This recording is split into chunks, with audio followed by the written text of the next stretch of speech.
I consider Raging Bender to be a pretty silly premise, but in execution, it's a lot of fun. It's there's not much in the way of character development for it's a Bender episode, but it's not like we learn more about Bender's character. It's just what if Bender becomes a professional wrestler? Yeah, and it's funny, you know. It makes me laugh. Yeah, and Bender's into scams. Makes sense. Yeah, you know, it just I like all the different robots. It's just a fun take on the Robot Wars TV show, I guess. It's like a professional wrestling mixed with, that show where people would make robots. And with Lister. Yeah. That's a great show. With the Chicken Vindaloo. I saw that. I used to see that Robot Wars show bits when I was a kid in the early morning. It was just unusual that existed. But yeah. It was way cooler in theory than in practice. Yeah. Nevertheless, Raging Bender it's fun stuff. I like that the title's a reference to Raging Bull, and there's a couple of shots which seem reminiscent of... There's that great 3D shot of Bender getting punched up close, which maybe they're homage to Raging Bull, I'm not sure.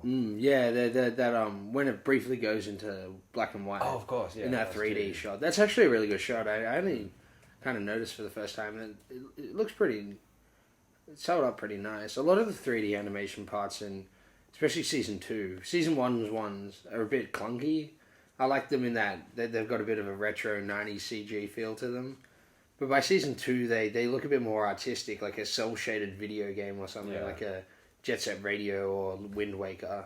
Yeah. And yeah, they look quite neat, especially the one in this episode. Yeah, it's only a brief moment as well. It doesn't hold on it. Yeah, no, it's definitely nice there. Only downside to Raging Bender, I suppose, if there is one, is that I can't think of much else I want to say about this episode. It's kind of a one-note premise. I really like the Choose Your Own adventure movie. Oh yeah, at the start, the movie where it becomes apparent the opening was fun. Yeah, they've just decided that they don't want to film this big expensive action scene, so they rig the Choose Your Own Adventure that Calculon stays back and does his paperwork. I was wondering for years as to like why did everyone choose the paperwork. Yeah. Obviously, everyone's chair was like fries. Yeah. It was just... They made it so that they just messed the paperwork so they didn't have to spend as much money. Yeah, no, well, this episode seems to be... Yeah, it's like you said.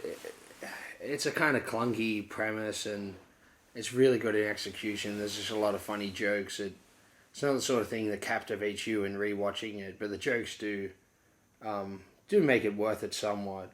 But I guess...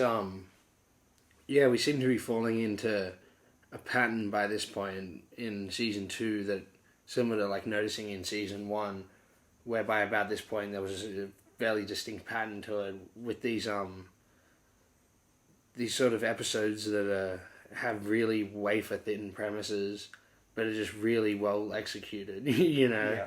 And so Season 2, maybe that's why I haven't gone back to it as often as other seasons in rewatching. It's just for the fact that it doesn't continually captivate you with its ideas, but it's the sort of thing that, if you're watching it casually, then it can be some of the best episodes, some of the best humor in Futurama at the very least. Yeah.